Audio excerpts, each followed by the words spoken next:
ওকে, আমাদের এখনকার টপিক হচ্ছে রিকারশন।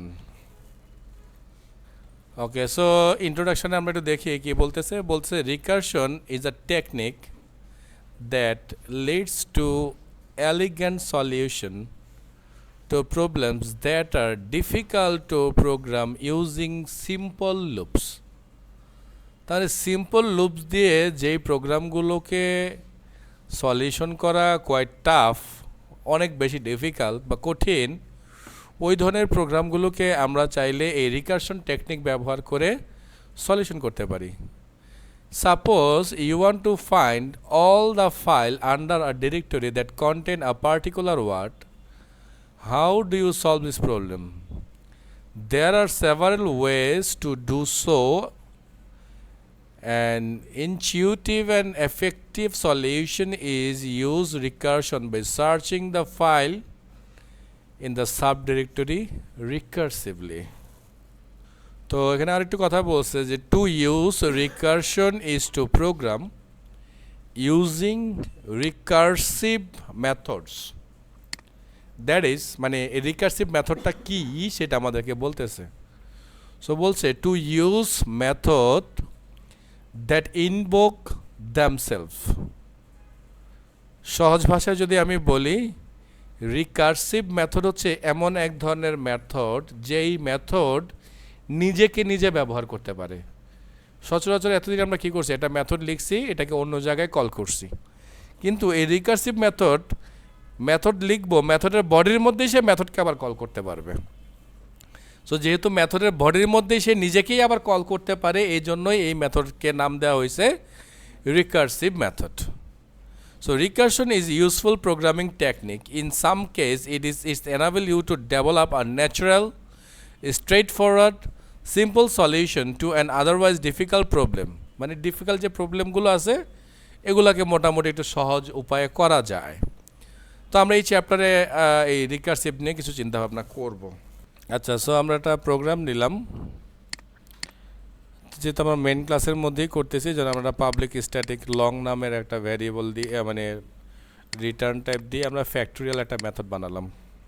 সো মেথডের নাম হলো আমাদের ফ্যাক্টোরিয়াল, এবং ওকে আমরা ভ্যালু হিসাবে পাস করব কি এন।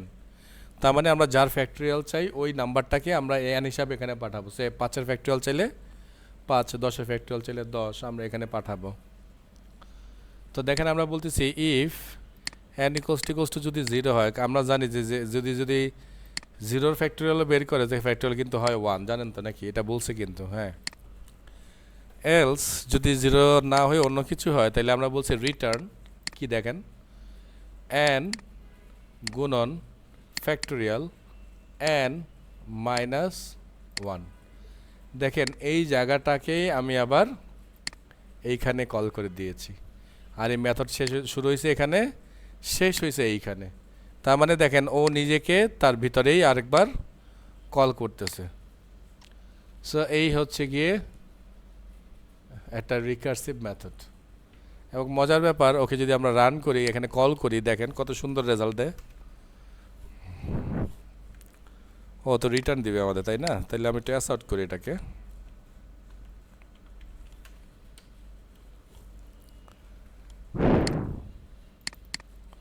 সো রান, সে 120। এবার চিন্তা করেন তো আসলে কি করলো এই জায়গাটার মধ্যে, আগে দেখেন খুব ভালো করে, তারপর আমি ব্যাখ্যা করব। আচ্ছা দেখেন, আমরা যখন এখানে সে কথায় কথা আমরা 5 পাঠালাম। সো যদি আমরা 5 পাঠাই, তাহলে আমাদের এই পার্টটা কাজ করতেছে না, তাই না? যেহেতু 5 না, তাহলে কাজ করবে হচ্ছে গিয়ে এই পার্টে প্রথমে আমরা বলতেছি n মানে 5 গুণ ফ্যাক্টোরিয়াল n মাইনাস 1, তাহলে 5 মাইনাস 1 ইকুয়ালস টু 4। সো প্রথমে যেটা করবে সে 5 মাইনাস 4, এইখানে যে আমরা যে ভ্যালুটা দিচ্ছি আসলে সেই টোটাল ভ্যালুটা কী ভ্যালু হিসাবে আসতে দেখতেছেন তো, এটা কিন্তু একটা এনের ভ্যালু হয়ে যাচ্ছে। তার মানে প্রথমে যখন এনের ভ্যালু 5, তখন এটা এখানে স্টোর হয়ে যাচ্ছে, বাট যখন এখানে চলে আসতেছি তখন কিন্তু আমরা এখানে পাঠাচ্ছি কত 4। তার মানে আলটিমেটলি 4 এখানে আসতেছে। তার মানে এই 5 আর এখানকার 4 গুণ হচ্ছে, গুণ হওয়ার পরে গুণফলটা এখানে জমা হচ্ছে। আবার এখানে যেহেতু 4 আসতেছে, সে কি করতেছে এই n থেকে আবার 1 মাইনাস করতেছে, তার মানে 4 থেকে আবার 1 বিয়োগ করতেছে, 3 2 1 পর্যন্ত সে এই কাজটা করবে। 0 সে বানাবে না, বিকজ এখানে যেহেতু আমরা 0 দিয়ে আগেই লক করে রাখছি। সো এই যে এইভাবে সে কী করবে, ক্রমান্বয়ে 5 গুণ 4 গুণ 3 গুণ 2 গুণ 1 করে আমাদেরকে আলটিমেটলি রেজাল্টটা এখান থেকে রিটার্ন করবে। একটু দেখেন আপনাদের বোঝানোর সুবিধার্থে আমি আবার যেটা করলাম, এখানে আমি যে n এর ভ্যালুটাকে আলাদা করে প্রিন্ট করলাম, জাস্ট n এর ভ্যালুটাকে। তার মানে আমরা দেখতে চাচ্ছি, আমরা যে বললাম মুখে মুখে যে n এর ভ্যালু প্রতিবার কমবে, আসলেই কমতেছে কি না সেটা আমরা একটু চেক করি। আর n এর ভ্যালু তো আমরা এখানে 5 পাস করলামই। তো আমরা একটু রান করতেছি, দেখেন রান করার ফলে যে আউটপুটটা আসতেছে দেখেন। সো প্রথমে n এর ভ্যালু কত, 5 4 3 2 1, আর সবার শেষে আমাদের সেই রেজাল্ট আসতেছে। বুঝতে পারছি আমি? সো বুঝছেন তো সে নিজে নিজে লুপ করতেছে কীভাবে। এখন যদি আমি এই ভ্যালুটাকে আরও বাড়িয়ে দেই, সে 8 করে দেই, আবার রান করি। সো দেখেন প্রসেস ঠিক আছে কি না, দেখছেন 8 7 6 2 থেকে 1 পর্যন্ত আসবে এবং আমাদের যে ফলাফল সে ফলাফলটা দেখাবে। তার মানে লুপ মানে যেটা বলছে যে রিকার্সিভ মেথডের কাজ হচ্ছে নিজেকে নিজে ঘুরাবে, লুপ করবে। বাট আমরা ম্যানুয়ালি কোনো লুপ এটার মধ্যে চালাবো না, যেহেতু সে নিজেকে নিজে কল করতেছে এবং যেহেতু আমরা এখানে একটা ম্যাথমেটিক্যাল অপারেশন করতেছি, যার কারণে সে প্রতিবার ভ্যালু পাবে আর কমাবে, ভ্যালু পাবে আর কমাবে, কমিয়ে কমিয়ে আমাদেরকে আমাদের কাঙ্ক্ষিত জায়গা পর্যন্ত নিয়ে যাবে। আচ্ছা, সো আমরা এখানে ফিবোনাকির একটা সিরিজ বানাইছিলাম। সো দেখেন এর আগে তো কত কষ্ট করে আমরা ফিবোনাকি করছি, তাই না? যদিও আমরা ওখানে সিরিজ দেখাইছি, এখানে আবার আমরা যেটা চাইছি সেটা হচ্ছে যোগফল। তো যেটা করছি দেখেন যে ফিবোনাকি ইন্টিজার n, তার মানে আমরা কত ফিবোনাকি চাই সেটা আমরা দিব। সো বলছি যদি n এর ভ্যালু 0 হয় তাহলে রিটার্ন 0, n এর ভ্যালু যদি 1 হয় তাহলে আমরা তাকে রিটার্ন করতে বলছি 1। এটা ছাড়া যদি অন্য কিছু হয় তাহলে আমরা বলছি রিটার্ন করো ফিবোনাকি n-1, ফিবোনাকি যে নাম্বারটা দেব n-2, এবং এই দুইটাকে আমরা ক্রমান্বয়ে খালি যোগ করতে থাকবো। যত নাম্বার আসবে অত নাম্বারকে আমরা যোগ করব, যোগ করলে আমরা আমাদের যে কাঙ্ক্ষিত ফিবোনাকি রেজাল্টটা সেটা আমরা পাবো। সো এটাকে যদি আমরা টেস্ট করতে চাই তাহলে আমি এখানে টেস্ট করি।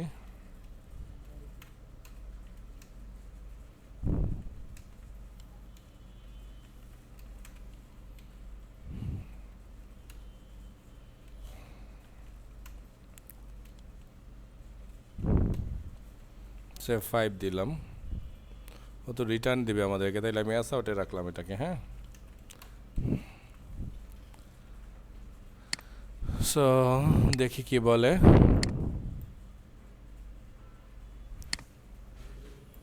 আচ্ছা, আমরা আগেরটাকে একটু বন্ধ রাখি। হ্যাঁ, এটাকেও বন্ধ রাখলাম আর এটাকে একটু বন্ধ রাখলাম,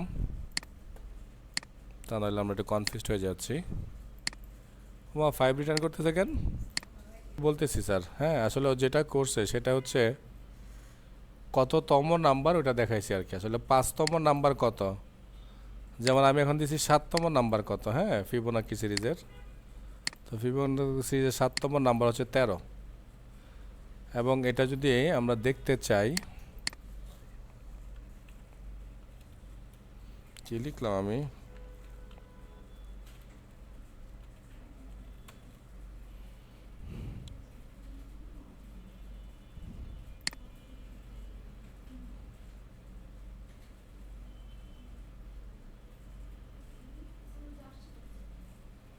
কোনটা?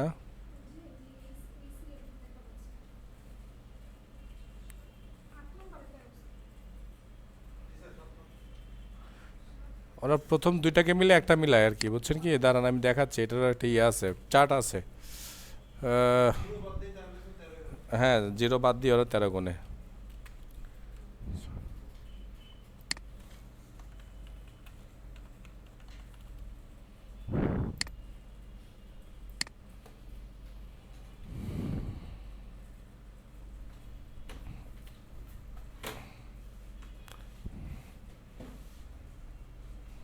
ইন্ডেক্সের ছবিটা কই? এই যে,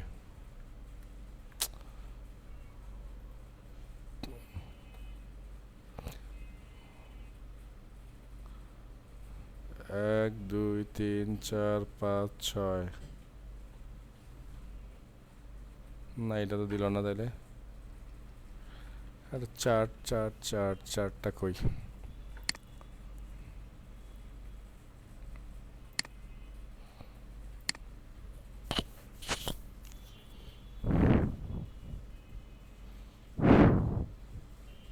এই যে স্যার দেখছেন, এই যে এখানে দেয়া আছে স্যার চারটা। হ্যাঁ এই যে, সো জিরোর ভ্যালু 0। সো আমরা যখন কত করলাম 5, 5-এর ভ্যালু দেখছেন 5, 6-এর ভ্যালু 8, আর 7-এর ভ্যালু হচ্ছে 13। সো প্রপারলি দেখাচ্ছে আসলে। হ্যাঁ হিসাব ঠিক ছিল। রিভার্স স্ট্রিং, হ্যাঁ কোন একটা স্ট্রিং দিয়ে যদি আমরা দিয়ে দেই ওইটাকে রিভার্স করে দেবে। যেমন আমরা এখানে পাঠাইছি হ্যালো, ও আমাদেরকে পাঠাবে এটাকে ওলে। ঠিক আছে, সো কী করলাম, প্রথমে আমরা চেক করলাম যে স্ট্রিংটা আসলে এমটি কিনা। যদি এমটি হয় তাহলে আমরা ওকে ফাঁকা জিনিসই পাঠিয়ে দিব, আর যদি এমটি না হয় তাহলে আমরা ওকে রিভার্স করবো। সো রিভার্স করার জন্য আমরা কী করতেছি, স্ট্রিং মানে আমাদের যে ভ্যালুটা দেবে সেই ভ্যালুটা সাব স্ট্রিং বিগিনিং ইন্ডেক্স হচ্ছে গিয়ে 1, প্রথম থেকে শুরু করব, আর ক্যারেক্টার এট 0, আমরা প্রথম ক্যারেক্টারটাকে নিব। তো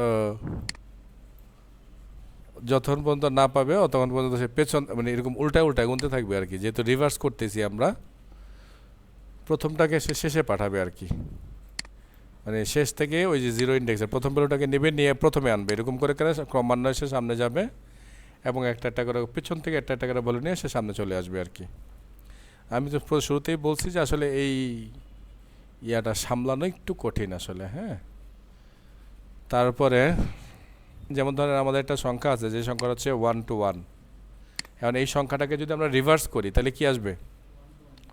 সো বলছে এমন সংখ্যাগুলোকে সে খুঁজে বের করতে পারবে যেগুলোকে রিভার্স করলেও যা আছে তাই থাকবে।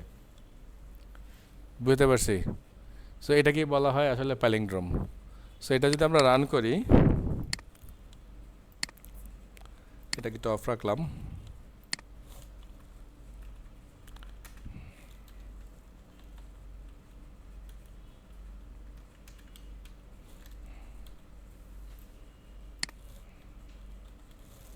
So as out p dot is palindrome 1 to 1 পাঠালাম। সো রান করলাম, মানে চেক করে দিবে এটা প্যালিন্ড্রোম কিনা।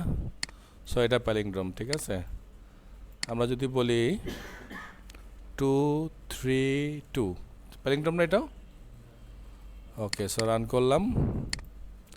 সো এটাও প্যালিন্ড্রোম। এবার যদি আমরা বলি 4 7 8, সো রান করলাম, এবার ফলস, কারণ এটাকে উল্টালে যা আছে সেম টু সেম থাকতেছে না। ঠিক আছে, আচ্ছা। সো হ্যান্ডটাকে আমরা এখানে রাখলাম।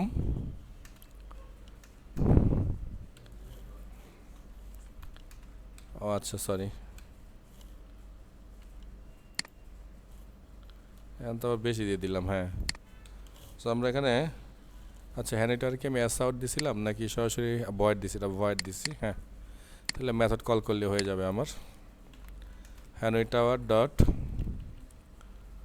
ওকে, সো প্রথমে আমাদেরকে দিতে হবে এন। এন মানে হচ্ছে এখানে আমি দিলাম 3, এটা হচ্ছে টাওয়ার এ, টাওয়ার বি, কী ব্যাপার ইরোড দিচ্ছে কেন? টাওয়ার সি, হ্যাঁ নিচে তা, তার মানে 3টা রিং 3টা টাওয়ার। ঠিক আছে, সো চলেন রান করি।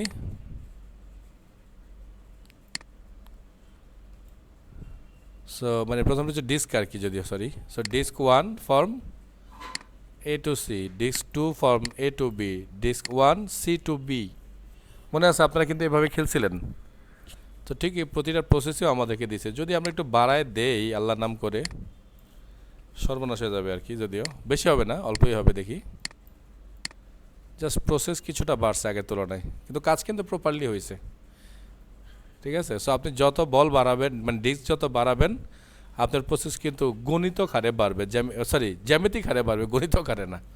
অনেক বেশি এসে পড়বে। দেখছেন তো কতগুলো চলে আসে। আর যদি আমি যদি একটু বাড়াই দেই, এটাকে জাস্ট এড করি, দেখেন কতগুলো আসে।